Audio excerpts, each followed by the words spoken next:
Genesis 1, the account of creation. In the beginning, God created the heavens and the earth.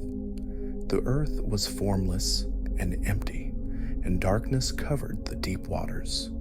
And the Spirit of God was hovering over the surface of the waters. Then God said, "Let there be light," and there was light. And God saw that the light was good. Then he separated the light from the darkness. God called the light day, and the darkness night. And evening passed, and morning came, marking the first day. Then God said, "Let there be a space between the waters, to separate the waters of the heavens from the waters of the earth." And that is what happened. God made this space to separate the waters of the earth from the waters of the heavens. God called the space sky. And evening passed, and morning came, marking the second day. Then God said, "Let the waters beneath the sky flow together into one place, so dry ground may appear." And that is what happened. God called the dry ground land, and the waters seas. And God saw that it was good. Then God said, "Let the land sprout with vegetation, every sort of seed-bearing plant, and trees that grow seed-bearing fruit. These seeds will then produce the kinds of plants and trees from which they came." And that is what happened. The land produced vegetation, all sorts of seed-bearing plants, and trees with seed-bearing fruit. Their seeds produced plants and trees of the same kind, and God saw that it was good. And evening passed, and morning came, marking the third day.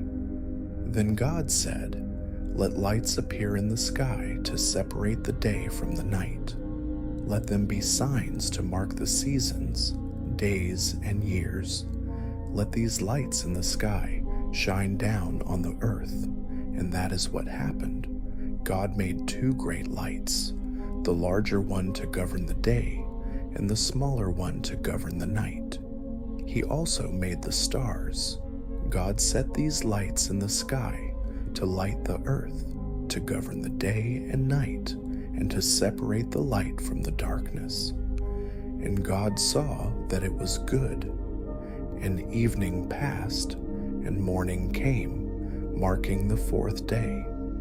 Then God said, "Let the waters swarm with fish and other life. Let the skies be filled with birds of every kind."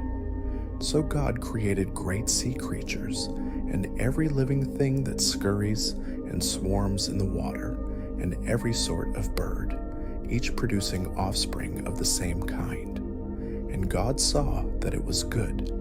Then God blessed them, saying, "Be fruitful and multiply. Let the fish fill the seas, and let the birds multiply on the earth." And evening passed, and morning came, marking the fifth day. Then God said, "Let the earth produce every sort of animal, each producing offspring of the same kind, livestock, small animals that scurry along the ground, and wild animals." And that is what happened. God made all sorts of wild animals, livestock, and small animals, each able to produce offspring of the same kind. And God saw that it was good.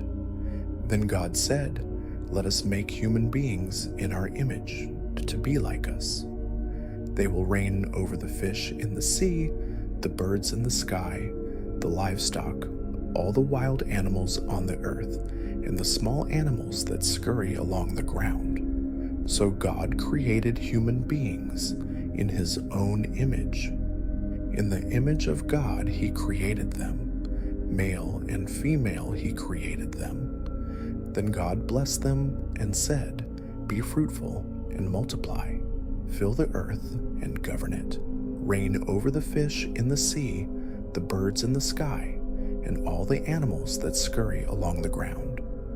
Then God said, "Look, I have given you every seed-bearing plant throughout the earth, and all the fruit trees for your food, and I have given every green plant as food for all the wild animals, the birds in the sky, and the small animals that scurry along the ground, everything that has life. And that is what happened. Then God looked over all he had made, and he saw that it was very good. And evening passed, and morning came, marking the sixth day.